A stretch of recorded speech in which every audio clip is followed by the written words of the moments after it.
Hey everybody, this is Eugene Morris. And this is Elisangela Morris.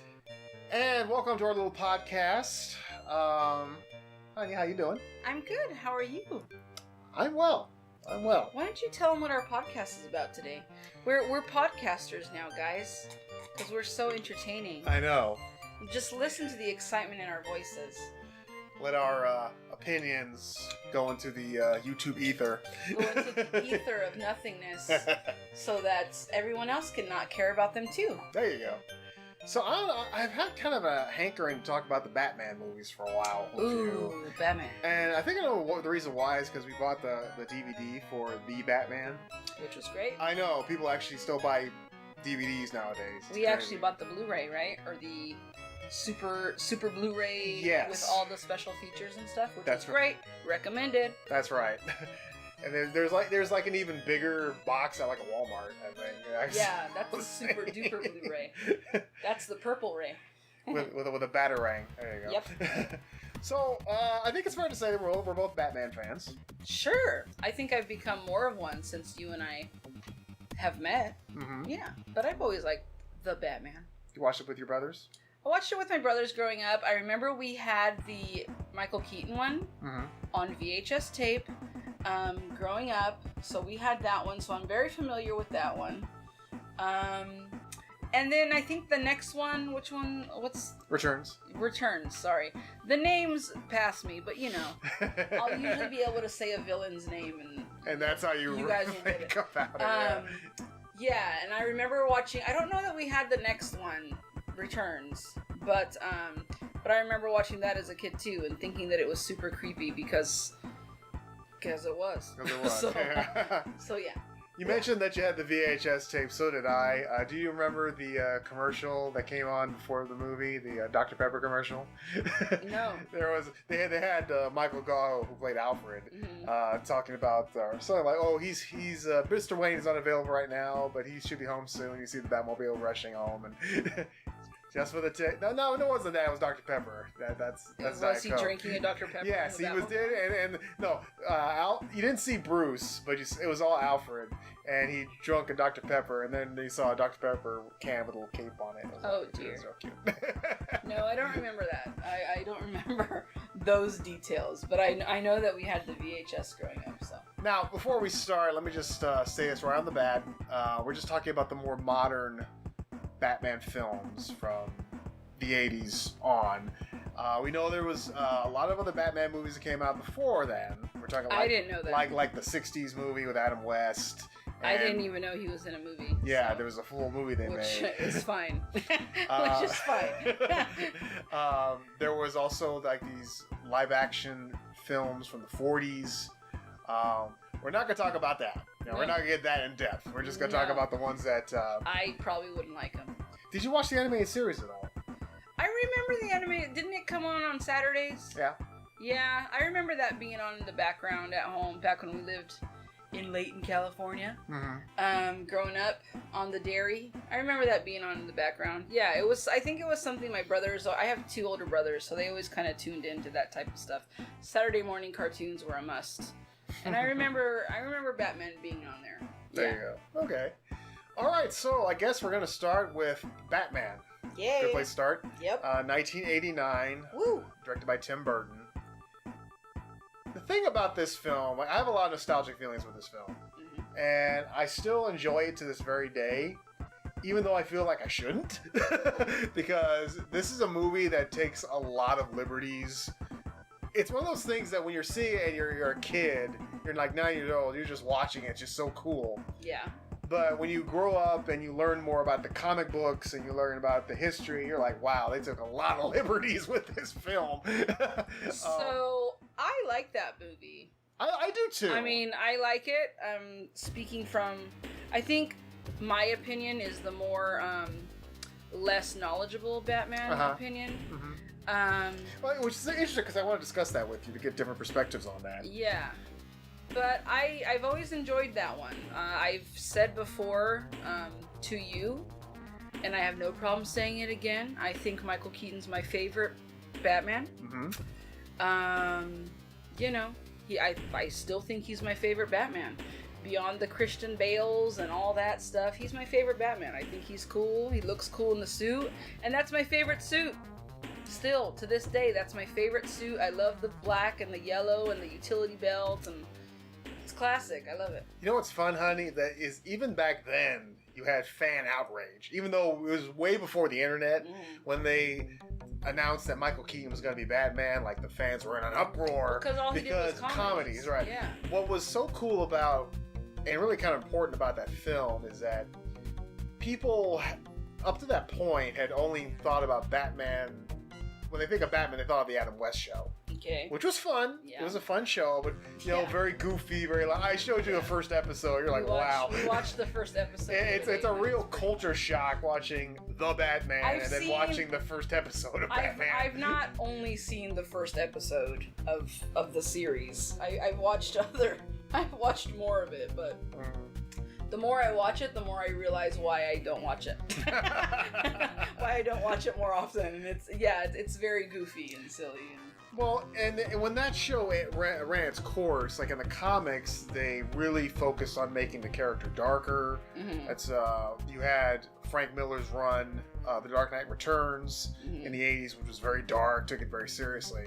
So a lot of people were really interested because it was going to be first a dark take on Batman, and then they heard like Michael Keaton, and it was like, what? You know, he had done like, I think he had done like Mr. Mom the year before. It would be like if the moment like Steve Carell left The Office and they announced that he's the new Batman. He's the new like Joker. They actually had to quickly cobble up a quick teaser trailer, yeah, just to show people like, okay, it's fine. He's gonna do a good job. He had done Mr. Mom, I think, recently, and then like Beetlejuice was, I think, before that. Was Beetlejuice before? Or I after think Batman? it was before. I think it was before. He was a comedic actor, and I'm not 100% sure of the timeline, but I think that's true. Which makes sense because he's kind of a funny guy. Which I always think is dumb because these are actors. Yeah. Actors can be... They're supposed to... They can do comedy or drama. Different. Thank you. Yeah. You're absolutely right.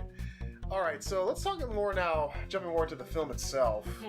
Now, when you watch it now, like I said, Tim Burton, he even admitted he's not a comic book fan. But Tim Burton just has a very different style. Yeah. You know, in this film, Batman kills people. Yep. Now, Batman has killed people before, you know, but the thing about Batman, I always feel like he tries not to kill people when he doesn't have to. Sure. You know, I'm not like, oh, Batman should never ever kill. Like, no, that's not true. Right. Batman, when he's doing what he does, he's going to have to take a life every once in a while. He just does the best he can. This one, he's really like the Punisher. He's taking people. He drives the Batmobile into a huge factory and sets off a bomb and blows the whole thing up. I mean, did you ever think about that, or were you bothered about that? Was I bothered by Batman killing people? No. No, because I mean, I think, again, from my naive perspective, to me it was always kind of like, well, the superhero is supposed to save the day, and he's going to do whatever he needs to do to save the day. And if that means killing people, then that's what he's going to do. If that means throwing Jack Nicholson into a vat of acid, then that's what he's going to do, you know? I don't think he thought that he was going to come back as like a creepy Joker guy. I think he figured he was going to kill him, right? So yeah, I mean, it never really bothered me. That is, though, I mean, since we're talking about Tim Burton, in my opinion, in this movie, that's the most Tim Burton that it gets. To me, is the violence part. Because Tim Burton, you know, he's a dark guy. And you see more of that in the next one that we'll talk about, but I think that's the most Tim Burton it gets. You almost forget that this movie's directed by Tim Burton because it's not very Tim Burton. You know, that's it. That's Tim Burton really more under playing it by the rules of the studio. Exactly. Now, there are some violent parts. I remember when I was a kid, my parents really debated taking me to this movie because it was like a PG-13, but it was like a hard PG-13. Because, you know, the Joker was, I mean, Jack Nicholson's Joker was... How do you think he did in that role? I loved it. To me, I loved it. I loved his look. I mean, I love his big ass gun in the parade. I love his long, the his smile, long pistol. the makeup, the smile. I love Jack Nicholson in that. But I mean, same thing, right? Like Jack Nicholson did a lot of more serious roles before that. Right? Like Cuckoo's Nest and stuff like that. And so now he has to come and play this character named the Joker, who is not like a funny character, but still, you know. Right. But yeah, I love Jack Nicholson as the Joker. He made a sweet deal. Yeah. When I see, I mean, that's still up there. He's still up there in one of my favorite Jokers, I think. Mm-hmm. For sure. Yeah. I love that guy. That was kind of a double-edged sword for that movie because a lot of people wanted to see that film for Jack Nicholson as the Joker. Mm-hmm. He gets top billing in that film. Mm-hmm. And that's great, but it also kind of started a trend where like the villains kind of overshadow Batman. At least in those 90s films, Batman was kind of playing a second role. But I mean, isn't that kind of movies though? The villain, I think in movies where there's a villain, the story's always about the villain anyway. Yeah, that's true. You know? Yeah, that can't So, I mean, I don't know. I mean, yeah, it's called the Batman, but he's only the Batman because of the Joker. Because of the Joker, because of the other things. Now, another thing, too, is that they changed the origin of Batman, where it's the Joker that killed his parents. Yes, which I, until you and I met, always thought was true. I always thought that was true, and I remember watching, I don't know which other Batman movie they acknowledge all this in, but I remember, I think at one point asking you, like, wait a second, doesn't the Joker kill? And you're like, no, it was like these random gangsters that just kind of killed him. And I'm like, well, shoot, I kind of like the story better of the Joker killing his parents. To me, I mean, but I don't know the backstory of Joe Cool or whatever his name was. Joe Chill. Joe Chill. Yeah. Joe Cool was the cat. Yeah. I don't know the whole story. I don't know but I kind of like that story of the Joker think killing. For the sake of the film itself, it works. Yeah. But as that line is amazing. If you ever dance with the devil in the pale moonlight, I mean, that's freaking amazing. And that guy that they got to play young Joker was heck cool. But for the broader tale or origins of Batman, I think it works better if it's Joe Chill, because it's just a random act of violence that take it to his parents, which I think adds more meaning to his crusade. Right. Okay. Yeah. Here it's more of a revenge story. Because otherwise he would just always be on the lookout for the Joker, right? Right. Exactly. He wouldn't really care about everyone else. Right. So that makes sense, but I don't know. I kind of like that storyline. So the suit is awesome. The Batman suit is awesome. Best. Love my favorite suit of all the Batmans. They've never really quite got it as good as that suit. Huh? I don't think so. Like the cowl, the little ear or the ears or whatever on the cowl, just the contrast of the yellow on the black. The cape is cool. It looks, his muscles look kind of real. Mm-hmm. I don't know. Just my favorite suit. Mm-hmm. So that was a big success. Mm-hmm. And that brings us to Batman Returns. Uh-oh. I believe that was 91. Right. When they were trying to get that out. So, we talked about Tim Burton in the 89 film. Yes. This is a really Tim Burton film. This is a Tim Burton, like, the Penguin is Tim Burton. This is a studio like saying, 100%. Well, Tim Burton, go ahead and do whatever you want. Yes, that storyline is like, there are characters even in it that look like Tim Burton, I think. Yes, like, the whole thing is really different. Christopher Walken's character is like, what's his name? Oh, Max Schreck. Max Schreck. Yeah. Max looks Schreck. Like Tim Burton. Yeah, it's so Tim Burton. But it's cool. This is a Christmas movie. Right. That's funny. Yeah, that's like Die Hard, right. Like Die Hard, like right? Die Hard, Yeah. So when Christmas comes along, we like to watch Home Alone, and then Christmas Vacation, and Batman Returns. Yeah. It all fits. And Shazam. And Shazam. In there now too. So this was where we started the whole tradition of having like two villains in the film. Yeah. First there's the Penguin, right? Danny DeVito. Yeah. Now again, very different from the comics. But for the sake of this film, it works. Correct. I mean... You talked about how that scared you as a kid, right? I always thought the Penguin was super creepy as a kid growing up. I always thought that he was just scary.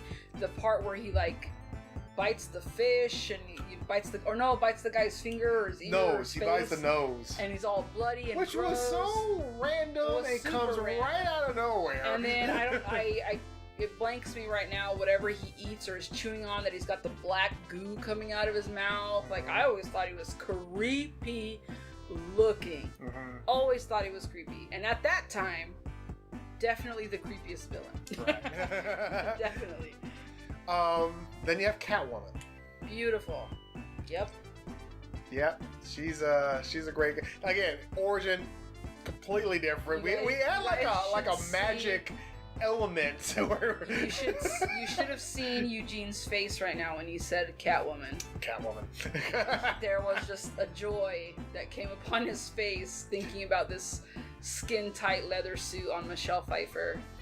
Yeah. She has this like magic origin where these cats come out of nowhere, which was so weird. That was kind of weird. The whole 9 lives. I've always had cats, and none of them could do that.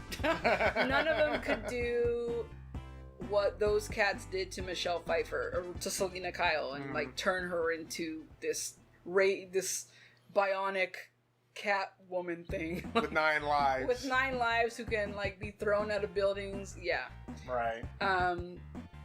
But once she's the Catwoman, super cool. Like, I love her as a Catwoman. I mean, she's super sexy, super just really, really cute. I said 2 villains, but actually this movie has 3 villains. You have Christopher Walken. The guy, as Max Schreck. Yeah. Basically Christopher Walken. And I feel like actually in this movie he's a bigger villain than the Catwoman. Or Penguin. Yeah, for that matter too. Cause I mean Catwoman, you get to see a lot more of her and Batman's initial attraction to each other, which becomes a big deal. What I like is we get more of Bruce Wayne being awkward. Yeah, you get the awkward Bruce feel. Yeah. Like, Alfred, could you go talk to her? Nothing that's dumb. I want you to be my girlfriend kind of way. Alfred's like, right. Yeah, like Alfred would do that. Yeah. I've always liked this movie. This movie's very divisive. It's cool. But I've always enjoyed it. It's cool. It's long. Is it long? It feels long. But there's just a lot that happens. Yeah. Yeah, I've always liked the look. Like I said, it's the most Tim Burton Batman you can ever get. Yes. The thing about that film, though, is that pissed off a lot of parents for how violent it was. Sure. I think they lost their deal with McDonald's because of that. Oh, no more cups. Oh. So when that happened, even though that movie made money, the families were very upset, so they had to change things up. They had to make things lighter. So we brought in Joel Schumacher to do Batman Forever. Oh, boy. Now, I didn't like Forever. I do. There was a lot of hype coming out when that movie came out. And they got some star power. Michael Keaton stepped away. So Val Kilmer stepped in. And Val was good. I thought Val did a decent job. Val was cool. The interesting thing about that is that they actually got more into the psychology of Bruce. And which more than we got when Keaton was doing it. Yeah. But more of his background and his, do I really want to be Batman anymore? Yeah. Val was good. Val was was a good Bruce Wayne. Very handsome. Very handsome. Very handsome Bruce Wayne. Who was the girlfriend? Nicole Kidman. Nicole was Kidman. The girlfriend. They chased me. Nicole Kidman's playing Nicole Kidman in that movie. With an American accent. Yeah. I mean, whatever. She is such a weird character because she just wants to basically screw Batman the moment she meets him.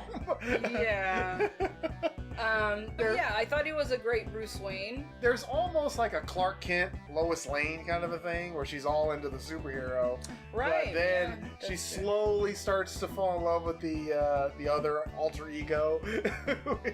Silly. Anyways, it was just a way to get Nicole Kidman in a movie. The look of the film was very different from Burton. From the previous. Where it's very neon colored. Not too much. It's kind of, not as much as the next one. We'll get to that. Neon colored, kind of mixed with the Tim Burton aesthetic. Yeah. So we had some of that. It was still it was bright, but not bright. Yeah. And it also wasn't as dark, right? As Tim. You had Chris O'Donnell as Robin. What's your thoughts on the Robin character? Robin. I think the Robin character, in my opinion, could be good if they get someone better. If they get someone better, and if they don't just they need to like not feminize him so much. I hear you. Yeah. Like, I get that there's like a joke that, you know, Robin's kind of like, he has a great butt. Yeah, like I kind of get that, but I really think Robin could be a really badass character if you build him up a little bit. There has been some great Robins. And I think maybe, you know, maybe there's a future for Robins in like later Batman. That's true. Yeah, I think I don't know. But I think he could be a really good character because he's so athletic and he's jumpy and he can do all these things. But they gotta find a way to kind of butch him up a little bit more. I mean, the funny thing about this movie is I actually think he might be. I thought he was a little old to play Robin because Robin's a kid. You're right. At that point in his life, Robin has kind of stopped being a sidekick and became his own hero called Nightwing. They really tried to make Chris O'Donnell look younger. Younger than he really is. Really tried. Yeah. Yeah. You know, and then you had the villains with the Riddler as Jim Carrey. Yeah. And of course, this was Jim Carrey being Jim Carrey. Yeah. Yeah. He just basically takes over that film. He really does. Right. Which, I mean, and this is, and we'll talk about more about it later, but this is, like, to me, my first look at a Riddler. Riddler, yeah. Like, in a movie. I mean, I know there was a Riddler in the series, but in a movie, this is our first look at the Riddler. And so that was kind of like the standard of the Riddler for like 30 years. Yeah, he was kind of modeling after Frank Gorshin. And Frank Gorshin was kind of the Jim Carrey of the 60s. Yeah. You know. And I mean, yeah, you know, and it makes sense because if your name is the Riddler, then I guess you are kind of jumpy. But I would figure that, I don't know. It was. I mean, he did good. The riddles he had were kind of elementary. They were silly. They were silly once you get into the good ones. Good ones, right? Yeah. By the way, Tommy Lee Jones was in this movie. I don't know if you remember or not. Yeah. He was Two-Face. He was Two-Face. Right.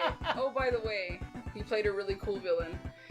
You know, I think Two-Face is a really cool villain. Yeah, but unfortunately in this one, he's so overshadowed by Jim. Like, he's trying to keep up with Jim Carrey, and as much as I love Tommy Lee Jones, he just can't quite ham it up like Jim Carrey. And then they gave him like all these kind of weird one-liners and like punchlines, and and it's like, why are they making him talk like that? Like,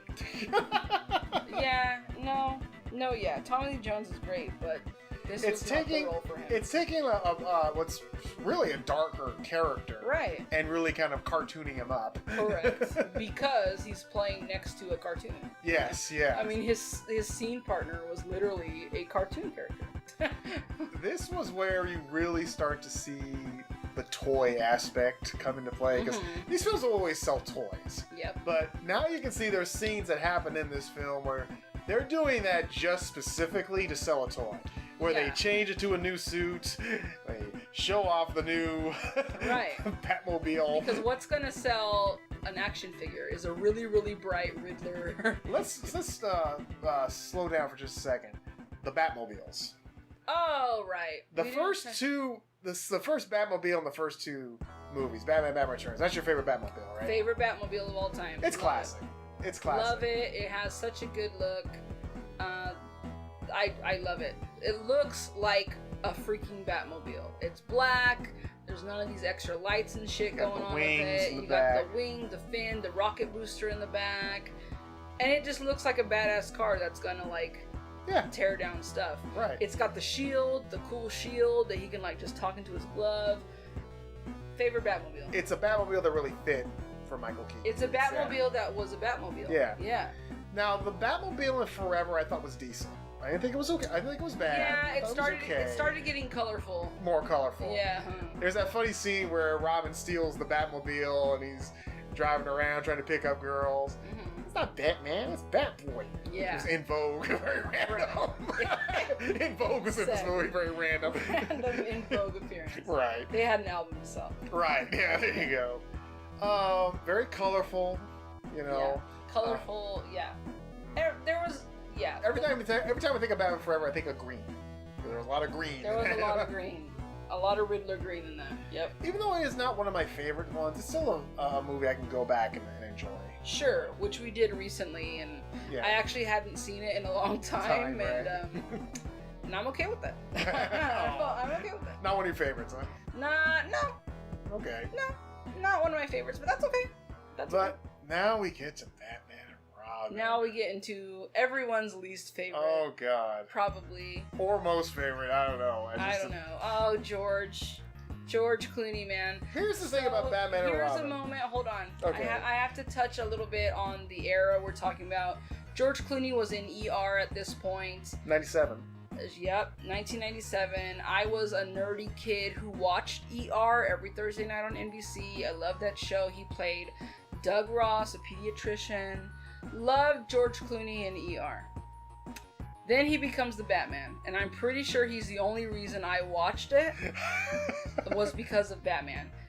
Was because he was Batman and George Clooney was in it. George Clooney, by the way, is like my number one celebrity crush. Anyways, yeah, so I watched it because of him. And I think in 1997, I thought it was cool. But again, super naive. What do I know about Batmans? In 97, I thought it was cool. Yeah. This is one of those films where the moment I'm watching it, I'm like, even back then, when I was in the first 15 minutes, I'm like, okay, something's really off here. Yeah. It is so hokey. It's so nerdy. It is so comedic. It's just jokes all the time. You have Arnold Schwarzenegger as Mr. Freeze. You can't. Now, you want to talk about one-liners. All of his dialogue is I'm gonna put freeze you pump. in the cooler. A freeze is coming. Yeah. I love Arnold so much. Yeah. And the funny thing is, they had his suit at Warner Brothers when we went to the studio. I can't believe they still have his suit there. It's such a. They have nothing suit. else from that movie except for the suit. the Mr. Freeze suit. And I think it's only because Arnold Schwarzenegger was in it, and people can take pictures of it. But oh my gosh. But yeah, the movie starts off very silly. And it just goes on from there, being silly and just like it. Freeze is one of my favorite Bat villains because he has such a tragic backstory. He's really sympathetic because his wife has this horrible disease. Yeah. He had an accident. It's played really well in the animated series. Correct. They did that here, but really kind of cartooned it up. Yeah.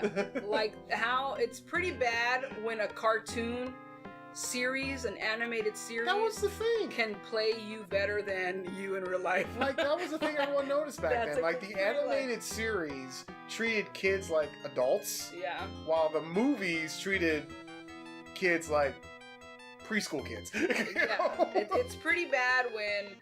I mean, the only Mr. Freeze you have to compare yourself to is an animation, and you're worse than that. Yes. Like, it's pretty bad. So yeah, he was kind of a hokey character. We have Uma Thurman as Poison Ivy. Another one of my favorite characters, but here, yeah. Okay. Again, I don't know anything about Poison Ivy's past or whatever. I don't know her story or whatnot. I feel like that's a really cool character, like you said, like one of your favorite villains. Well, the thing just needs to be better. The thing about both Poison Ivy and Freeze is that they did get their origins right. It's very child friendly. Yes. Yeah. I love the fact that apparently Arnold Schwarzenegger's Mr. Freeze is like a double decathlon, but he's also like the super genius when it comes to genetics and stuff. Like, okay. Yeah. Poison Ivy, basically the same thing. Her body, her blood is basically poison now, and she's all about nature. But you're right. It's all about, again, trying to. The origins are right, but they just need to be done better. Yeah, it needs to be. I mean, Uma Thurman did well, I think, for what she was presented with. Right. I mean, this is nothing against Uma Thurman, because obviously she's a wonderful actress, but I think she just did what she could with what she was presented with. Right. And I think, and she did well at playing like the sexy seductress kind of thing. But she had kind of some weird one-liners too, and yeah, I don't know. For Mother Nature to take over. And she had like weird like buns and. Like, you can tell these are good actors that Right. are doing the best they can to try to ham it up. It seems like they're all trying to be like Jim Carrey. Yeah. They're trying to really ham it up. And Right. it's And I mean, fun, she but- looks great. She Right. looks great. Her costumes are amazing. But I think it could be better. And I Yes. feel there's a good Poison Ivy coming in the future. In the future. Like, these are villains that are coming. You know. Now, as much as we've railed about Poison Ivy and Mr. Freeze, they just jacked over Bane in this movie. That is just... Yeah. It was just disgusting what they did to Bane. Bane looks Bane silly. is one of the best villains Yeah. because he's so intelligent. Mm. He's basically, in the comics, he's a luchador, basically. Yeah. This giant, muscular guy who has Venom, the steroid. Yeah. And he's very smart. Yeah. He actually outsmarts Batman. And he, like, lets all the bad guys out of Arkham Asylum, so Batman spends all week catching them. So by the time after the end of the week, he's just exhausted. Mm. And during that time, Bane figured out that Batman's Bruce Wayne. So basically, he attacks Batman at Wayne Manor, and that's when he breaks the back. Ooh. So very cool, Spoiler alert. very cool villain. Spoiler alert, guys. He is just He's just a puppet. bomb. Yeah. Bomb. In this one, he's just a Monkey puppet. work. He's just a puppet in this one. Yes, he's just the muscle for Poison Ivy. Which, if you don't know any better, again, these movies are great if you don't know, like, what they should be. If you don't know any better, you're like, oh yeah, he's this big, dumb, muscular guy, but then you see Banes in the future that are so much it's like, better. why did it have to ruin Bane? Yeah. She could have just made, what she's done before, just make a random plant monster Yeah. to be her servant or something. But they just had to put that in there because Had Bane to was throw in Bane. was popular in the 90s. Yep. Now let's talk about George Clooney. Oh. He's a nothing in this movie. He doesn't have really any personality. He has no personality. He has some nice scenes with Alfred, but that's about it. I think they made his Bruce Wayne too serious. Right. You know? Yeah. Like, too serious, too dramatic. He's always got the same look on his face. That was the George Clooney look, though, in the 90s. Yeah. Like, he kind of looks at you over the top of his nose. That was, like, his look, which he's improved a lot on, I feel. I feel the 2000s were a big change for George, but, yeah. However, he's not the worst in the movie. That's Chris O'Donnell. You think Chris O'Donnell? Well, Chris more than O'Donnell is. Alicia Silverstone? We'll get to her, but Chris O'Donnell is really whiny in this movie. He is really whiny. You're right. It's always Batman and Robin, not Robin and Batman. He's like in love with Poison Ivy or whatever. Shut up! Yeah, you're right. It is Batman and Robin. It's because you're a little bitch. Yeah, Like, basically he is. Shut up. Yeah, you know. So he is, but yes, Alicia Silverstone plays is Barbara Gordon. Bane 2.0. Barbara what? She's Barbara Pennyworth. She's Alfred's niece. Alfred's niece. Alfred, who's British, has an American niece somewhere named Alicia Silverstone, who's playing like the niece was who so comes because she knows he's dying. Even my dad said, "Isn't she Commissioner Gordon's daughter?" Like, yes. Yeah. It's Barbara Gordon. Like, yes. It's Barbara Gordon, who, of course, if you've seen the movie, later becomes Batgirl. Yes. Or as Batman says, why not Batperson or Batwoman? It's so dumb. Don't know. You know, Alfred's basically dying in this film for some sort of weird made-up disease. For some disease, right. I remember watching. I said to you, honey, is that real? You're like, Yeah, the disease does not exist. I forget what it is. I don't know what it's, some virus or something. Right. Yeah, I don't think that it's real. I think that was a made-up infection or whatever. She figures it out in like a virtual simulation of Alfred. Apparently Alfred's like a computer genius because he can make a complete virtual copy of himself. And he made like a whole virtual present. That's a very intelligent family because also Barbara Pennyworth is like an amazing like motorcycle rider. Right. She like races like these thugs through the city. With a random like, Coolio. Like, we're not... Coolio's in this movie. I forgot about Coolio. For no reason. Coolio's in this movie because he was available. Yeah. And knows Joel Schumacher or something. Yeah, she like rides motorcycles and then like Robin, what's his name? What's Robin's? Dick Grayson finds her and is like, oh, you ride good or whatever. Like, you sure know how to ride or some innuendo, and their sexual tension is just beyond me. Like, Dick Grayson's and Barbara's, their sexual tension is just ridiculous. Yeah, this movie was silly, guys. It was silly. Please watch it if you just want to laugh. The Batmobile sucks. The Batmobile is just one big highlighter. It's like one seat now. It's like a bullet car now. Yeah. They took a big blue highlighter and just like, again, in 97, I thought it looked cool. I don't know. Maybe it was something about the 90s. Again, there's a random costume change where they all get different costumes, new cars. It's like George Clooney might as well look at the screen and break the fourth wall and say, "Now remember, kids, ask your parents to take you to Target to buy these new toys." Yeah. Not only do we wear this, we wear this too. This too. Yeah, that was funny. Yeah. It's one of those. It's a terrible movie. But if you're in the right mood just to laugh. It's a guilty pleasure. Did you also remember there was also a random Vivica A. Fox in this movie? Yeah, the Snow Queen or something. Yeah, just there. Well, she's one of Mr. Freeze's ladies or something. Yeah. And Drew Barrymore, right? Well, that was from Forever. It was. Oh, right. Yeah, it was Sorry, Drew Barrymore and Debbie Mazer who were. That's right. I forget now. Yeah, she was like she's basically the same character, right? Yeah, right. Yeah, this movie it's silly. It's silly, but watch it in order. Watch it in order. So, and he admits, George Clooney admits that it was terrible. He talks about how he feels like he killed the Batman franchise because literally after that movie there was no Batman for years. So he feels like he had a big part in that. And his suit also has nipples. Yeah. I forgot about the nipples. Which people fail to acknowledge. He's like huge cod pieces. He's like the only.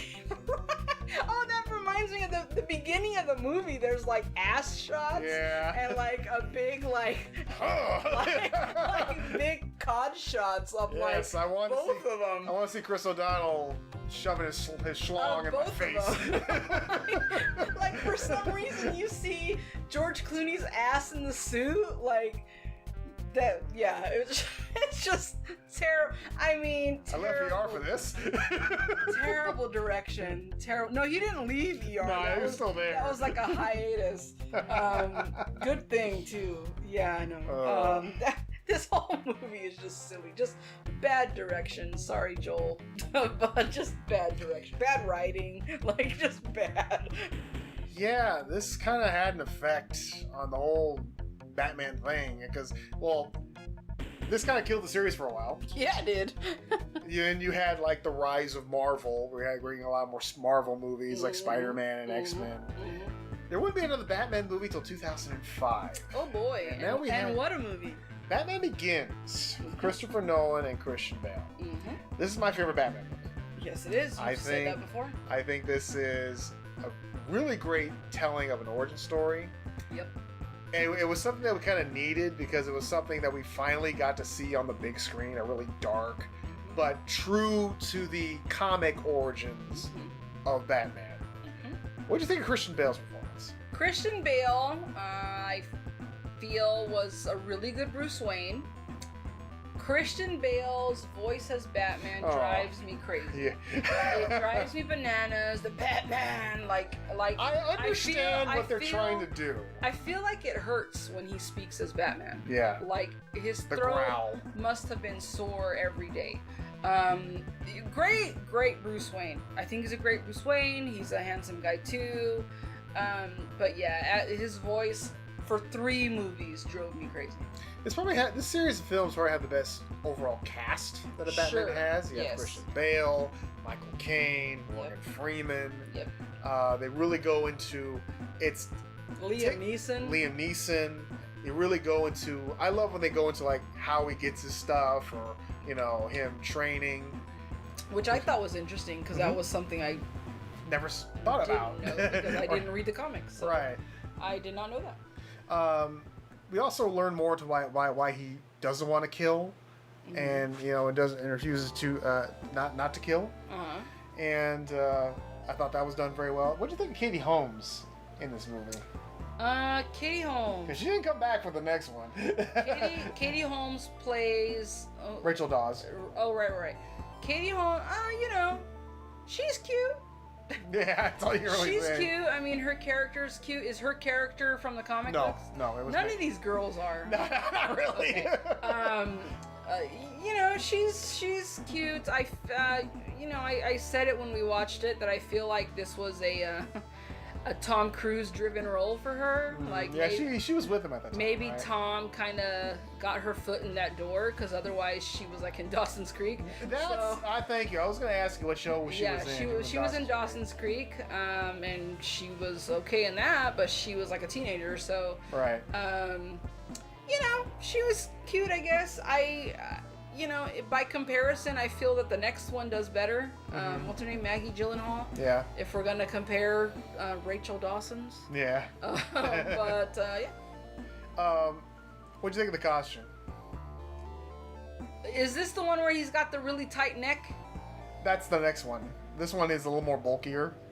Oh yeah. So the Christian Bale bat suits to me are kind of weird. I feel like they're very square. Like he's got like a really square face, and like the cutout around his mouth is like perfectly square, and then like his up around his ears is just like a square.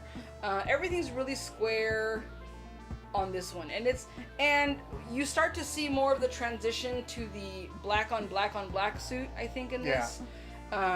Because like George Clooney's was like blue or something. Right. So you see more of like the Dark Knight come out. Not my favorite suits, but I loved Gary Oldman as Commissioner Gordon. Gary Oldman's great. He always plays villains before that. Yeah. So now it was kind of a different for him to play actually a good guy. Yep. And he was great in this film. I think he was great. Yeah. His accent was believable because I mean he's British, right? Which is different. Which I mean, I don't think people knew Christian Bale was until he started talking either. But you see the partnership develop between Batman, and Commissioner Gordon. You see that.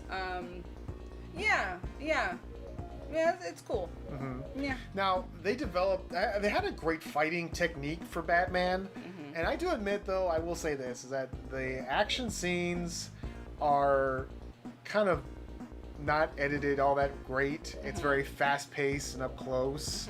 It's very hectic. Like, it's great for one scene where he jumps into like a dock and he's beating up these guys, and hasn't yet made his full reveal yet. But later on, I guess it's just the director didn't really know how to film action. It would be nice to put the camera back so you actually see, and there's not all this shaky cam. And who directs this? Christopher Nolan. That's right. You mentioned that. Oh, okay. Yeah. Yeah, it was during a time where the shaky cam was really big. Yeah. I don't know if you remember the Jason Bourne films. Oh, I love Jason Bourne. Yeah, I love the character. But there was like the one movie where the camera's so shaky, like you can't even see what's going on. Yeah, like the camera person is running. Yeah, the whole time with Jason Bourne. Yeah. Shaky cam was like a thing back then, and that's terrible. It's bad.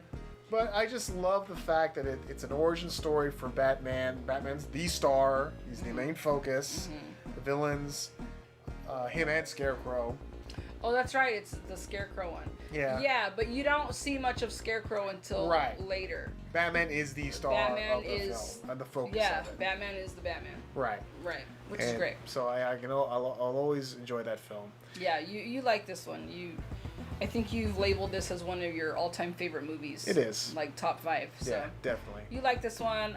I'm not gonna lie, I watched it for the first time just a few weeks ago, and I thought it was really good too. So that leads us to The Dark Knight. Ooh. Heath Ledger's Joker. Heath Ledger's Joker. Well-deserved Oscar. Well-deserved Oscar. It's a shame he didn't really see what happened. Even if he was alive, I think he should have won that. Oh yeah. Because I mean, it's such an iconic.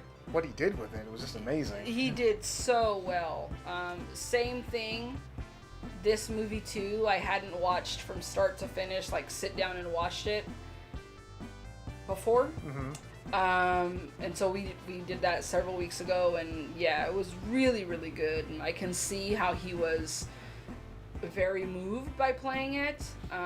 Yeah, he does so good. And I think that's when you start to see just how really fucked up the Joker was, you know, because like you have Jack Nicholson's Joker, who's kind of like a little between, like he's between like funny and like, but he's still kind of a jokester. And then you start to see this one, and that's when you really start to realize like, oh man, this guy was a mental case, like big time. But he sits in the crazy but not stupid section. No. Incredibly intelligent. Very smart. Like he's planned all this stuff out, and he's got it out for Batman. Because he kind of has a motivation, where he's like Batman, but he comes at it from a different angle. Where Batman's about law and order, Joker is really more about chaos. Yep. And inflicting as much chaos and making pencils disappear. Yes. And he wants to make everyone to break the rules, and he wants Batman to break his one rule. Right. Very good story. It's very much a crime thriller. Yes. With Batman characters in it. Yeah, I agree. Yeah, you're right. This movie was, about the Joker. Mm-hmm. And then, Batman, Joker, and Harvey Dent, Two-Face. Harvey Dent, who later becomes Two-Face. That three was the ones that really... And again, that Rachel character, she's in this movie a lot. Yes. She's like a main plot in this movie. The action sequences in this movie are great. Very good. The car chase... The truck that gets flipped up in the air. Yeah, this is a good one. All of that stuff. All it's practical, too. All of it, yeah. I have always been more of a fan of practical effects. Oh, it looks better. Yeah. Yeah. CGI is needed, but I just feel like if you can do it practically, do it practically. Yep. It just feels more visceral and more real. Yeah. Instead, when it looks like you're watching... cartoon characters bounce off each other.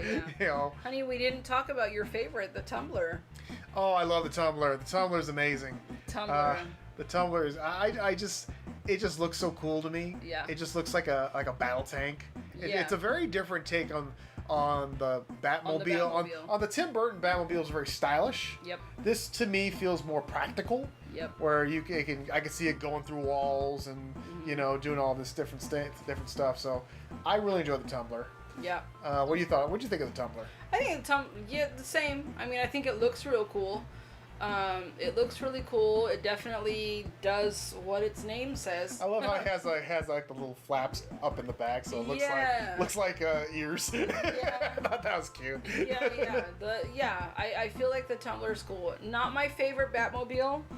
But aesthetically, it's very aesthetically pleasing. He also transports into this bat bike, which is funny. I was about to say that. I call it a bat bike. It's a pod. They've always been kind of hazy with the no kill things, because he's like, no kill, no violence, no guns.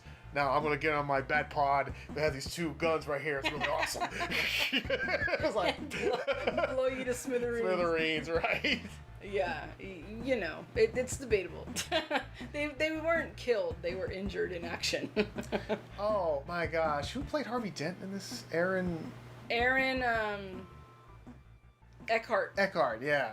Aaron Eckhart. When He's great. When he became Two-Face, that was a very different take. I didn't know he was going to become Two-Face when I first saw the film. I knew about the Joker. Yeah. Like, Joker was all over, but I didn't know when he became Two-Face. But isn't Harvey Dent Two-Face? Harvey Dent is Two-Face. Oh, yeah, okay. but I didn't know they were going to actually go You didn't all that know way he was gonna become in this Two-Face. movie. Oh, got it. And the makeup. Now, here's the thing where it gets now. There's always creative license. There's always going to be some fantasy, and you can take it as real as you can. At the end of the day, it's about a guy who wears a silly costume with ears and goes fights crime. Yeah. I looked at you and I said, would that be impossible? The way his face is like exposed and like all the veins. It would be extremely painful. Mm-hmm. And I think they make note of that. Whoever comes and talks to him is like, they say you don't want pain meds or whatever. Gordon. Yeah. Yeah, he'd be in so much pain. And they also wouldn't have left it exposed like that. No, he'd be covered in like crap. Again, I'm a nurse, guys.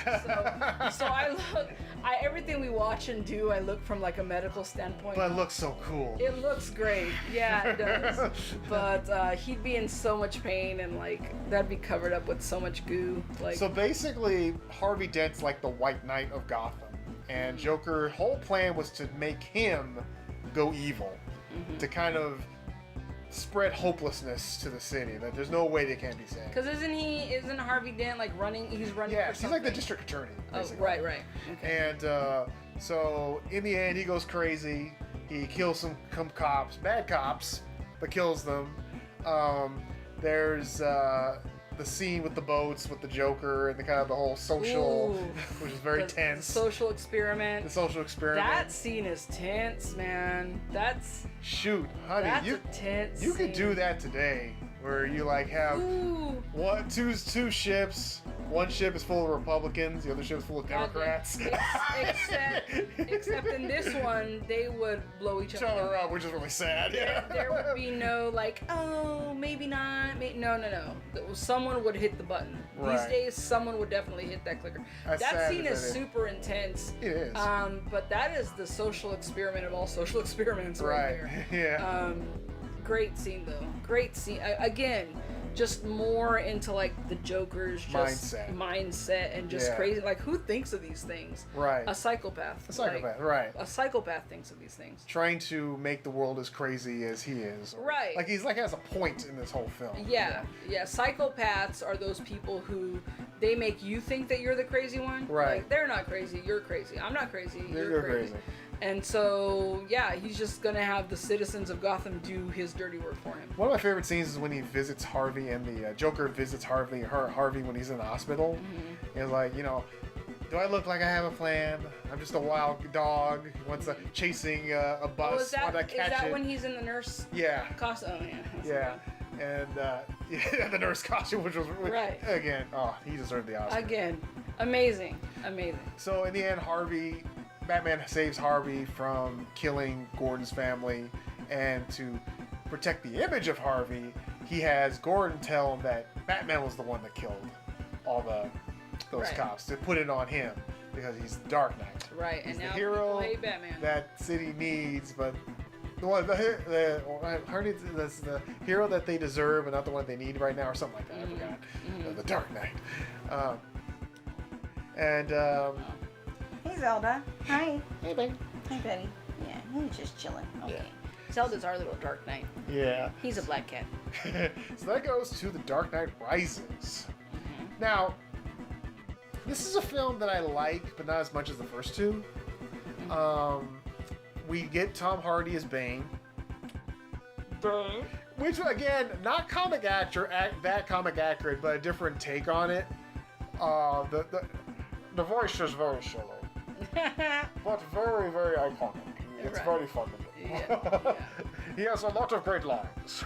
Yeah, he does. Time to go mobile. That makes you... What? Oh, the great part when that loudmouth business guy thinks because he paid off everybody he's in charge. I paid you. Or like I'm the one in charge here, and then Bane puts his hand on his shoulder.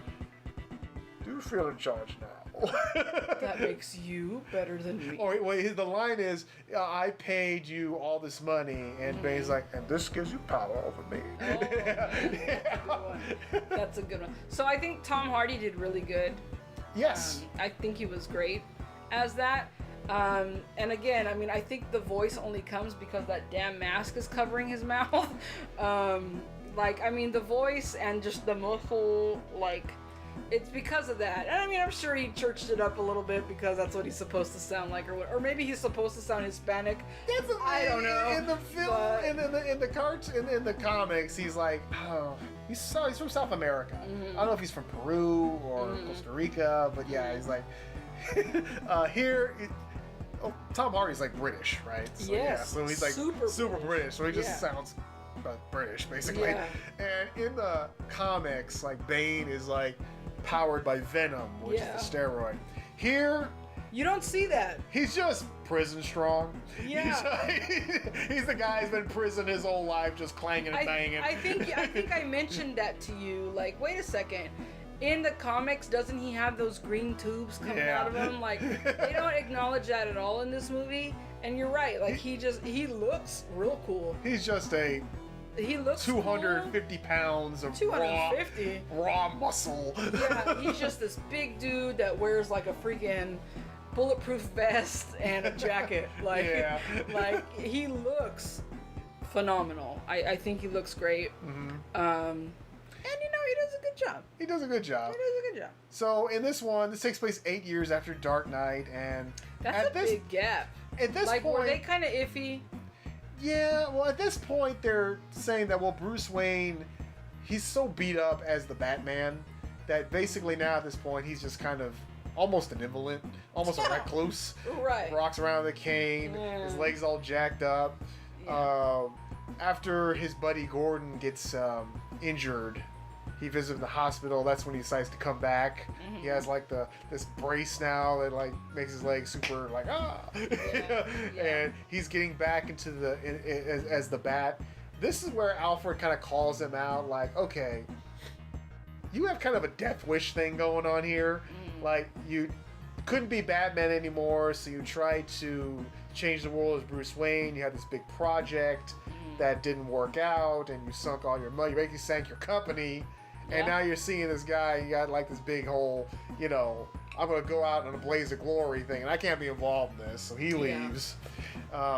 So he loses his company, but he's back as Batman, and then you have the fight. And you have to do the fight. When you have Batman against Bane, you got to do the whole, backbreaker. Yeah. It is a great fight. Yeah. Because you really feel that Batman's kind of screwed. Like the moment he walked in there, like there's just no way he's gonna beat this guy. This guy is way past his prime, and you got Bane who's just wrecks him basically. Bane is just jacked. He's a big dude. That's a good fight scene. In particular, you like Anne Hathaway. I was about to go on that next. So we have Anne Hathaway as Catwoman. Honey, I kind of forgot how good she was in this role. I think of all the Catwomans out there, she's my favorite. Really? Because of the movies. Because in this one, this is not really the only movie version of Catwoman where she's actually a cat thief, a cat burglar. Cat burglar, not a cat thief. She doesn't steal cats. What? Yeah, but she's a cat burglar. Very smart, very manipulative. I love that. Yeah. Selena Kyle was Michelle Pfeiffer's Catwoman was great. It was kind of with this weird kind of super powered one, and then you have Zoe Kravitz, which we'll talk about later. She's more like a vigilante. This one, she really feels more like a cat burglar. Yeah, because you see her do that a lot in this. Yes. You see her steal stuff. It's really cute. She Even has like from Bruce Wayne. She has like these goggles that she uses. Like when she puts them up on their hair, do you see like the little ears? Which is like really cute. Right. So then we also have Jason Gordon-Levitt, I believe his name is. Oh, Jason Gordon-Levitt as some random guy. As like some random cop who like, chases everything. Who's like motivated because he knows that Bruce Wayne is Batman because you visited my orphanage and you can always tell. Oh yeah, and he's got an accent. Yeah. Oh, yeah. like the British cop or something. Not British cop, Brooklyn cop. New York cop. Gotham. Yeah, Gotham. It takes place in Gotham, not Brooklyn. And of course, his nickname is Robin, which is revealed at the end. We're like, his middle name is Robin. So he okay. I feel like, and I mean, watching just that. Even in the theaters we're watching, we're like, oh. I feel like even just watching that last scene from that, I feel like they were hoping for like a spin-off. Yeah. Or for like a sequel. Or set up if it was with Joseph Gordon-Levitt as Robin. Or like Batman. Maybe his own thing or whatever. Spoiler, he becomes the new Batman. Yeah. Oh, right. The new Batman, because Batman goes on vacation. Spoiler alert. One thing I do like about... He goes on vacation with Anne Hathaway. One thing about the Dark Knight trilogy is it does feel like a contained story. Yep. You have a beginning and a middle and an end. I agree with that. And he finally is able to leave Batman behind and have a life. And just have a life with Selena Kyle. Yeah. Did you like Michael Keaton as Alfred? I enjoyed him as Alfred, yeah. I mean, I think anyone British... I like him as Alfred. I definitely like the older Alfred from the older movies better. I love how Michael Gough. Michael Gough or Go. At least, if there's one thing that the first 4 movies kept consistent was him. Was Alfred, yeah, him. I mean, if there's one good part of those movies, it was the consistency of Alfred. Mm-hmm. You know, while they tried to fill out different Batmans and figure out who was gonna. But yeah, you know, Michael Caine was good. Very supportive, very warm, but he always had a speech. Always had a story to tell, which I kind of liked. It was like him giving kind of this sage advice to Bruce. It was one time back in the army. Yeah. It's like, all right, speed it up, Alfred. 2 hours to tell the story. So yeah, the reveal of the girl that he was with as Talia al Ghul, Ra's al Ghul's daughter. I thought that worked. That's in the comics. That's Talia. I mean, you got to throw that in there. You got to have some kind of twist on Bruce being kind of a whore a little bit. Yeah. You know, Bruce kind of whores around a little bit, so you got to have one girl who's out to like get him back. Right. And I'm glad it was her. So overall, I thought Dark Knight was okay. What did you think of the Dark Knight trilogy as a whole? I thought they were very good movies. Again, I can't stand Christian Bale's Batman voice, but you can look past that if he doesn't talk. This city just showed you as willing to believe in good. Yeah. Like he just needs to like take a breath, you know. I just feel like he was just in pain. They were trying to disguise the voice to keep people from thinking that Bruce Wayne was Batman. No, I get it. I get it. But Michael Keaton just did it naturally. Michael Keaton was just like he just whispered. The police have got it wrong. They're looking for one product. Yeah, he just kind of kept his voice on like a lower tone. Yeah. Which is what all the other ones did. I mean, except for George Clooney, he didn't change his voice at all.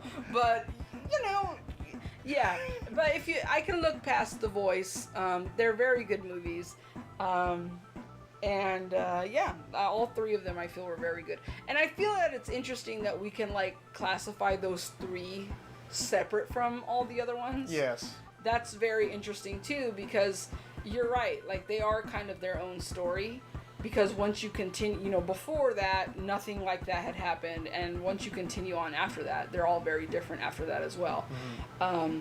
So yeah, they're their own thing, and it's interesting because they're called the Dark Knight series, and it's like they're all Batman, but like it's its own little thing. And, oh yeah. Yeah, I agree. I agree that they're all 3 of them I thought were good. So let's talk about a couple other movies real quick. Mm-hmm. Batman v Superman. Dawn of Justice. Yep. It was going to be a tough for anyone to do Batman after Christian Bale. Yep. And we got Ben Affleck. Yep. He got so much heat for taking on that role. I've always liked Ben Affleck as an actor. Ben Affleck's good. He's great. Oscar winner. They were trying to go at a more older Batman, very cynical Batman. Yeah. Older. This Batman's back to killing people. This Batman, you're right, he's older and he doesn't give a shit. I think was a missed opportunity. Well, like the whole management of the DCU is another thing I don't want to get into, but I always felt like in my head, like at first he didn't kill, but when Robin got killed by the Joker, that kind of set Batman off, and that's when he started taking people out. Yeah. And it was him meeting up with Superman that kind of got him back on the straight and narrow. That's the way I always kind of thought of it. Yeah. big guy. He was. He got Ben Affleck super got huge. jacked for this movie. I mean, I feel like he's already a big guy. Yeah. Like, he's like a husky guy. And then he got, like, freaking weightlifter status. Style, yeah. Like, he was big, because even when we went to Warner Brothers, his suit is the biggest of all of them. Like, if you look at the suit on the mannequin, like, that suit is just massive, and I feel like he's even just the tallest of all of them too, because it just looks down at you. This looks like a Batman that could fight Superman or hang out with Wonder Woman. Well, at least one that thinks he could. I think he could, right? One that more of a match, I feel. Yeah. I enjoyed his voice, where they took just took the thing. They basically kind of used I don't know, what is like a synthesizer or anything to kind of disguise it? Yeah, that they kept in his cowl, which they talk about. Which is, I feel better, kind of better. I don't know. It was silly too. Yeah. But it wasn't as like, Christian Bale trying to growl, No, yeah, Christian Bale. You never really got to see Ben Affleck in his own solo film, which I thought was very disappointing. He just kind of lost. He was going through some stuff. He was like going through divorce at the time. He was going through divorce. He was going through some other personal, I think, alcohol issues too. Yeah. But I feel like he kind of got lost in the other characters too. Right. Like, I think at that time people were more interested in Superman. Mm-hmm. Man of Steel came out before this. Yeah. So people were more interested in Superman, and then of course they used this movie to introduce like Wonder Woman, and then it just took off from there. So I feel like people were less interested in Batman at this point and just wanted to see Gal Gadot as Wonder Woman, Yeah, it was like it's interesting. He played Batman, but he never really had his own right. movie. He played Batman in a movie. In a couple movies. Yeah. There you go. I thought he did great for what he was given. He did good. I thought he was good for what he was given. It was very different. Very different for what Ben Affleck usually does. Same could be said for George Clooney at the time too, or any of them really. Very different than what Ben Affleck usually. I mean, yeah, he did Daredevil or whatever, but that doesn't count. But very different for Ben Affleck, Very ultra-violent Batman. He was just taking people out. He was just taking people out. And for all the people who say, well, Batman doesn't kill, this is terrible. And I'm like, you do know Michael Keaton killed people in the first one, right? So people are just done with that. Yeah. Anyways. So, next one I want to talk about real quick is Lego Batman. Aww. Favorite Batman? We saw that in the theater together. Yep. And that's just such a really cute movie. That movie is great. It's a Batman movie. I love it. I love it so much. Will Arnett. As Batman. He's got a great Batman voice. Yes. Because his voice is already deep. Yeah. I love Lego Batman. Lego Batman is, to me, it's a classic. I absolutely love at the beginning where Joker's running down the list of villains. Yeah. And what's hilarious, and I remember this like it was yesterday, I remember when we watched this in the theater, I looked over at you and you were like, yep, those are all real. Like, yep. Because there were some real, like, Pencil Head. Eraser Head. Polka Dot Man, which we actually meet later in the Suicide Squad, which I thought was hilarious. The Condiment King. There was just some funny. I was waiting for like Duffman. I know, right? I was like, when's Duffman gonna come out? Lego Batman is so fun. When you watch that in the theater and you see that scene, you can always tell who's the Batman enthusiast because they're looking at that speech. They're like, yep, that's real. That's real. That's real too. That's real. Yeah, I love Lego Batman. Was a movie that was made for people like me, who know who Batman is but don't know who Batman is. So it was just a cute, like, Batman. And it had a story. Like, Batman's been so famous and so into it, but now we have a new commissioner, Barbara, with new ideas. Yep. And it's like, we don't need a guy dressing up in Halloween beating up mentally challenged people. And they're like, hey. and it's so different, too. Like, they just parody a lot of Batman stories. Yes. And in this, like, Lego Bruce Wayne loves attention. How you doing? Hey, he's got a. I love you too. He's got a 9-pack. You know, like they just parody so much, and I love Lego Bane. Lego Bane is funny. I know. I don't know. Lego Joker is funny. Lego Robin. He's my favorite. He is a hoot. Is just hilarious. It's such a fun movie.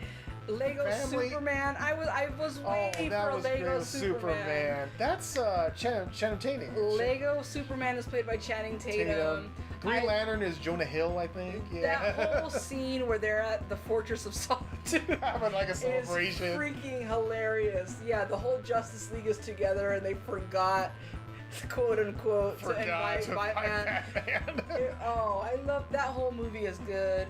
Ellie Kemper plays the little stoplight thing in the Phantom Zone. Yeah. Which I think, hi, Mr. Batman. Well, it doesn't say you're a villain, but you sure act like one. Yeah. Hi, Mr. Batman. I love it. I absolutely. And then, of course, the final, like, big boss fight is bringing all of these, like, famous villains. Yeah. Like Voldemort and Godzilla and King Kong, yeah. King Kong, and like the eye thing from Scorpion King or something. I think the Gremlins were there. Well, the eye thing from Lord of the Rings. Lord of the Rings. Sauron. Yeah, Sauron. Yeah. Sorry. Yeah. Yeah. So I freaking love the that. Joker is super gay for Batman in this movie. The Joker. It's great. Right. The Joker is. Yeah. That's the whole story. There's basically like a romance between Batman and Joker, but not going there as like, well, you complete me because you're my arch enemy. Yeah. I bring out the best in you. Right. It's this movie. The whole plot of this movie is the Joker trying to prove to Batman that he needs him. Yes. That, you need me, Batman. You need me, which is true. Like yeah. it's kind of true because like there's a little part where they're all locked up in Arkham Asylum and Batman's got nothing to do. Yeah. And so like he's right. You know, without all these villains, Batman is just Bruce Wayne chilling in his big ass mansion with nothing to do, you know? One of my favorite scenes is where he's watching an interview with Superman, and Superman talked about he just had like his big final battle with General Zod and sent him to the Phantom Zone. He's like, well, you know, it was hard, you know, he's my arch enemy. I wouldn't be Superman if it wasn't for him. And Joker's like, yeah, you see, Superman gets it. It's so funny. I love Lego Batman. I feel like we've spent a lot of time talking about Lego Batman, but family is a big part of the film. It's about Batman learning to trust people because he like accidentally adopts Dick Grayson. Yeah. And Alfred's like, so when are you going to go upstairs and be a father figure for that young man you adopted about a week ago? I was like, what are you talking about? Yeah. He's like, oh, that's weird. I said, no, you have a young man running around here. It would be weird if you didn't adopt him. Yeah. Yeah, it's so funny. And they just really gay up Dick Grayson in this. He's hilarious. He's so cute. He's so funny. He's so cute. Michael Cera, I think, plays him. Mm-hmm. So funny. It's their banter is just hilarious. El Padre. Will Arnett. I mean, yes, mijo. Yeah. Their banter is just hilarious. And then all the singing. The singing and the end and just the opening, like the opening of the movie. Right. Dark screens, you know? Like it's just hilarious. A dark screen. Warner Bros. Logo. Yeah. DC, the house that Batman built. Yeah. What of it, Superman? Come at me. It's so... What is that? What is that noise I keep hearing? Sorry. Oh. Anyways, yeah, such a funny movie. I love Lego Batman. I don't know if Lego Batman falls into the category of Batman movies. Of course it does, right? But right. It's so funny. I love it. I can't wait for this to be over so we can go watch it. So that brings us now finally to The Batman. Yes. We saw this in the theaters. Loved it. Yep. 3 hours long, but never really feels 3 hours. No. It is so much going on in that film. So good. So this is year 2 Batman. And we kind of discussed this. Michael Keaton was kind of in that first one, like year and a half Batman, or But this is like year 2, so he's already been established. He already has the relationship with Gordon. People know him, but they don't know if they like him still. Yeah. So, what'd you think of Robert Pattinson? Robert Pattinson as Batman surprised me. He's Batman a lot in this movie. Yes. The title says it all. If you like a movie where there's Batman, this is the one. Because he's Batman way more than he is Bruce Wayne, which is good because I made the comment that he's not my favorite Bruce Wayne. It's a different take because he's more of a loner. He's very antisocial. He's not my favorite Bruce Wayne. You only see him as Bruce Wayne like out in the public one time, I think, maybe twice. Very uncomfortable. He's uncomfortable with it. But yeah, I was surprised. I think he did really well as Batman. The suit looked very good. The suit looked good, and it was accurate. Like, it was what a young kid who's like, I'm just gonna become a Batman would probably make in his like garage. Right. Like, it looked like it was put together bits and pieces. I know you mentioned like you can see all the marks and the scuffs and just from him getting beat up, because he does get beat up, but he also beats up people. He has his like knuckles always taped up. His knuckles are always taped up. This is the first Batman movie where we acknowledge Batman's eye makeup. Yes. Which I love because no other movie has talked about it. And finally someone like puts it on the screen and it's just like, yeah, he puts this shit on before he puts on the mask. Which finally someone talks about it, because even in like Michael Keaton in Returns at the end. Yeah, it's like at the really bad cut. End where Batman rips off his mask to talk to Selena Kyle. Yeah. Like all of a sudden he's got no black makeup on for that part, and it's like, this makes no sense. Right. But this is the first movie that acknowledges that, and I love that. I love that little detail that Matt Reeves threw in there. Directed by Matt Reeves. Written and directed, by the way, by Matt Reeves. Yeah, I really enjoyed this film. And I feel like the reason I liked it is because it's kind of the Batman that came out in my adult generation. Mm-hmm. Where I can kind of understand it a little more. And I mean, not to say that I didn't understand the movies. I mean, I get the movies, but like I get where he's coming from a little more. Right. And I feel like that's because I've been through more in my life as well. So, yeah, I really enjoyed this movie. Very much Detective Batman. Detective Batman, which I know you really enjoyed. Yeah. It's great. The Riddler. Oh, don't get me started. Best Riddler by far.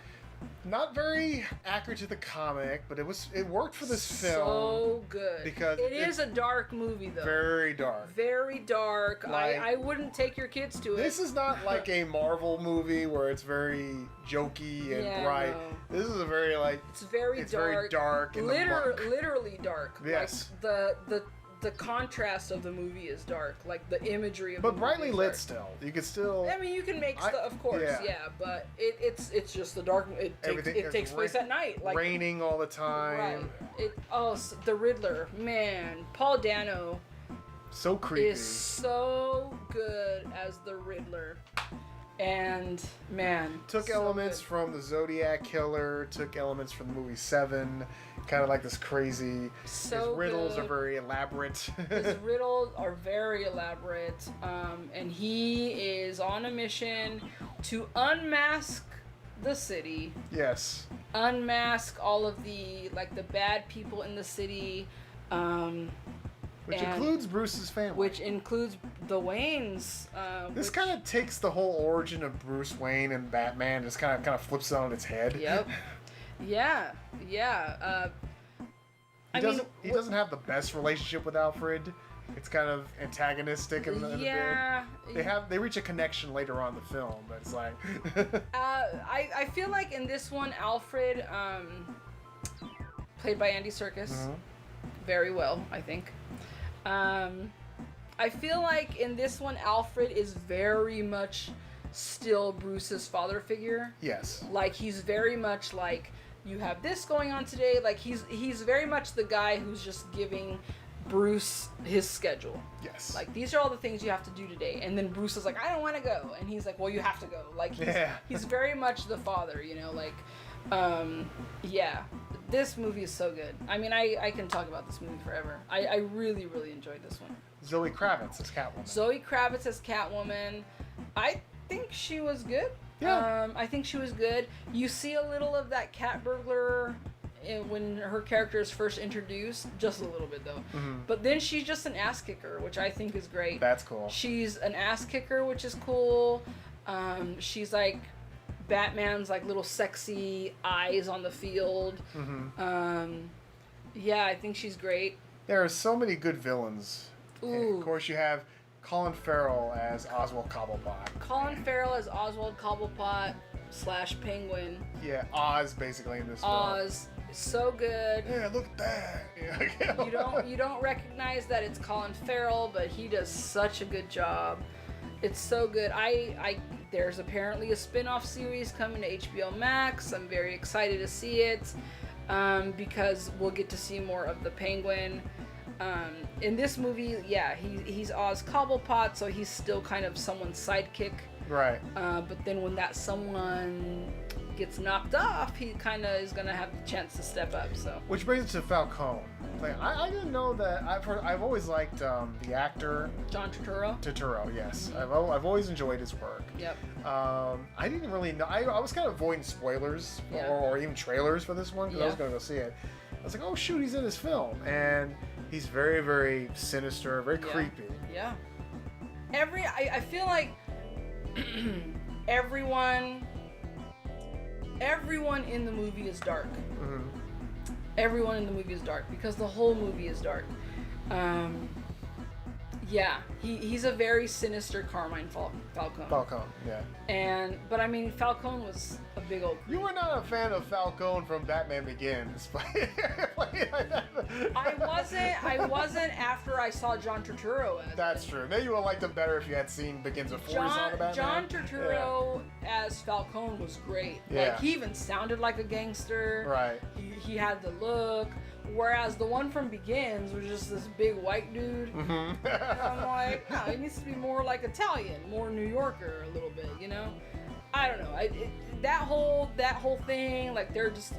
And I mean, even back to Oz Cobblepot, like, he's more of a gangster in this, which is his origin, not Danny DeVito. Yeah. You know? Yeah. I felt the Falcone in Batman Begins had a great speech. He had a great scene. But Turturro was just so good consistently throughout the whole film. He had a good speech too. I mean, when he meets up with Bruce and starts talking about his dad and all of that spiel. Yeah, this movie is really, really good. We see Jeffrey Wright as I was about to say that as Lieutenant Gordon. Such a good actor. He's such a good actor. He's so versatile. Says Jesus a lot. Jesus. Always talk slow. Pulled that punch a little bit. I like the scene with the Batmobile, where if you see it for the first time, it's powering up and chasing. And then there's that amazing chase scene, which I thought was cool, all practical as well. Right. Well, the explosion parts of it were all practical. Really, really, I love that chase scene because there's even a part because like while this chase is happening. There's like this score, this music playing in the background, and there's this part where he drives through, not the Batmobile, I think it's Oz's car, drives through like those little center things, and they're to the beat of the song, which I thought was so cool. What probably wasn't like planned, but I enjoyed this movie very much. I think what this film did is that it really took like his goal from the Dark Knight trilogy and kind of flipped it around. Where in the Dark Knight he was all about inspiring hope and inspiring city. This one, the Batman accidentally like inspires the villains to take matters in their own hands, which was kind of an interesting way to go. Yeah. Where he kind of learns that he has to become more than just vengeance. Yeah. To make a difference, he has to become justice. Right, which he I think realizes at the end. Can't wait for the sequel. I can't wait for the sequel. I can't wait for the sequel. I can't wait to see who they bring in for villains in the sequel. But I mean, I can't speak enough about the Riddler. The Riddler is the main villain in this movie. Yes. And so good. Yes. Like his scene, like when you first meet the Riddler, that scene where you meet the Riddler, which is right at the beginning of the movie, is so creepy. Creepy, yeah. It's so creepy. And I remember being in the theater thinking like, oh my god, if this were to happen to me in real life, I would pass out. Yeah. It's so good. I love Paul Dano in this. I hadn't seen Paul Dano in anything since Eternal Sunshine of the Spotless Mind. Or no, not that. Little Miss Sunshine, I think it was. But, yeah. He's so good. This Riddler is so cool. You get a little peek at the end of a Joker. Right, yes. In Arkham Asylum, who is also very good. And I would really love to see that expanded a little bit more. That Joker expanded. Now, my only hope is that I hope that the studio leaves Matt Reeves alone. Yes. And just let him tell it. Because I just hope they don't say, well, we could have made some more money if you made things a little lighter. Yeah. And add some more, comedy. Don't do that. Just let him tell his story. Yeah. Yeah, Matt. Yeah, no. Don't touch it. Don't touch it. Let him write it the way he wants to write it. And, right. And if he's to write the sequel. Right. I mean, if he's gonna write the sequel, if there is a sequel, let him write it the way he's gonna do it. But yeah, Robert Pattinson was great. I thought I think everyone in this movie was really good. Played their roles really well. You're really surprised how much taller Pattinson is compared to Zoe. We saw this. Oh man, well I think Zoe Kravitz is just so small. Yeah. Oh, and also, we talked about it a little bit, but this Batmobile is so cool. It's just a big. I mean, if I was, because I'm assuming year 2 Batman is like 25, maybe 24, 25. If I was a 25-year-old millionaire, that's probably the car I would have. Right. Like, that's the car I would have to soup up, to turn into what I'm later going to call the Batmobile. Which is really, really cool. I love this Batmobile, too. It's just a modern look at a I mean, it's old, but modern look at the Batmobile. More realistic. Like, because I don't think Batman's gonna... I don't think Batman's gonna construct this weird-ass looking car, because that would just make him more obvious. Whereas if he's just driving around in a muscle car, it's like, oh, it's just a muscle car with rocket boosters, you know? Anyways, yeah. Really, good one. Good movie to watch. 3 hours doesn't feel like 3 hours because there is just so much going on. You're just like on the edge of your seat the whole time. I love that one cop who just hates Batman so much, but when he sees Bruce Wayne, he's like, "Hey, Mr. Wayne, how you doing?" Wayne. It's so funny. Yeah, just how stuff goes down with the Riddler and how the Riddler finally completes his mission was really cool and unexpected. And I mean, the movie, this is a good. I enjoy this because there's not necessarily a happy ending in this. Right. You know, it's not like, oh, Batman saved the day and now he's gonna run away to, Wayne Manor with like the pretty girl. There's not a happy ending in this. Right. I mean, Gotham is destroyed. Yeah, he has a lot of work to do. Gotham is literally underwater. Like, so there's a lot to be done, So there's definitely room for a sequel. Yes. Like, the way it ends has sequel qualities, for sure. Right. Well, honey, thank you so much for joining me on this trip down memory lane. You're welcome. Talking about one of our favorite characters, the Batman. One of your favorite characters. Okay. Well, Batman is a favorite character of everyone, whether you want to believe it. He's been around for so long that everyone has. And the thing about Batman is there's a Batman for everybody. Everyone has a Batman story. There's a dark Batman, there's a comedy Batman, whatever floats your boat. My favorite Batman is still Michael Keaton. I hear you. Still Michael Keaton, and I love him as Batman. With all the Batmans. I really hope that Flash movie comes out because I would like to see him. I know. That's a story for another day. That's a whole other can of worms. Come on, Ezra. Ezra or someone. Well, thank you so much for joining us. Again, this is Eugene Morris. And this is Elizangela Morris. Thank you so much for watching, and we'll see you next time. Bye.